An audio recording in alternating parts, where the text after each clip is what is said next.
Maven and Friends. Near the snowy shores of the great Amur River lived a kind and brave Nanai hunter named Maven. He was known for his good heart and gentle ways.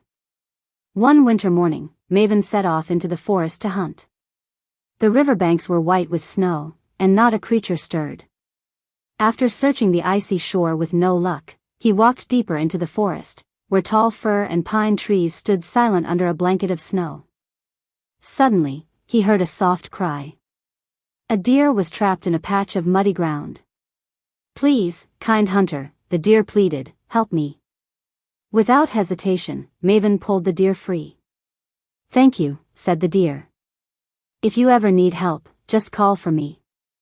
Maven smiled and walked on. Soon, he saw a tiny ant trapped beneath a heavy stone. "Help me, please," the ant squeaked. Gently, Maven lifted the stone. The ant wriggled free and bowed. "If you ever need me," said the ant, "I'll come with all my friends." Maven continued his path through the forest. Still, he found nothing to hunt. As the day dimmed, he returned to the snowy banks of the Amur River.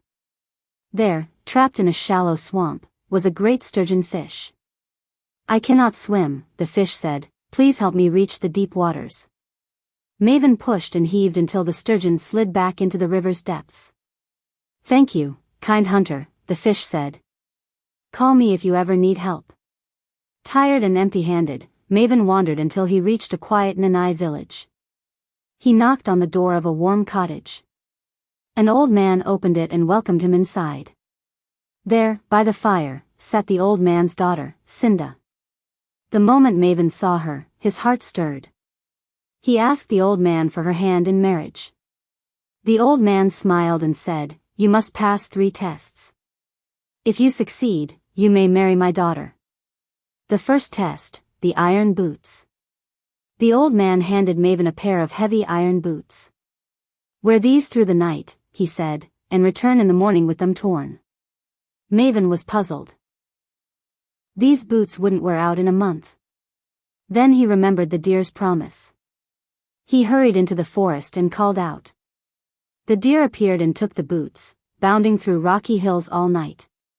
Maven rested under a pine tree. By morning, the deer returned with the boots dented, scratched, and torn.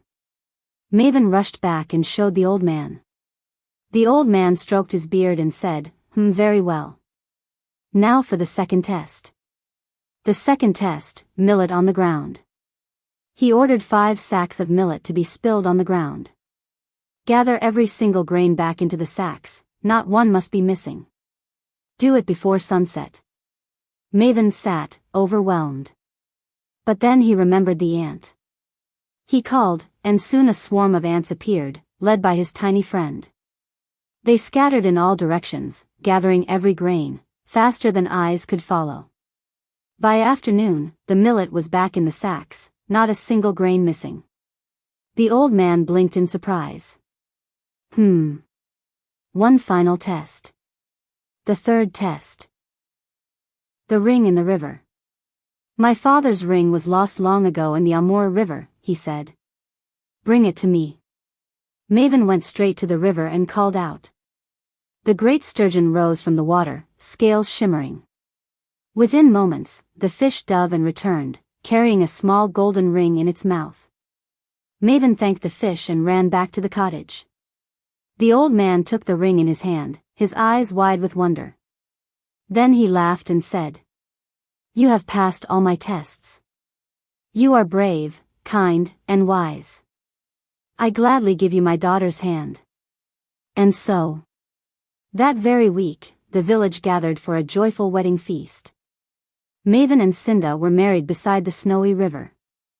The deer, the ant, and the great sturgeon all watched from the shadows of forest, earth, and water. And Maven and Cinda lived happily ever after, in a warm house filled with love, laughter, and kindness returned. Magic Tree Stories.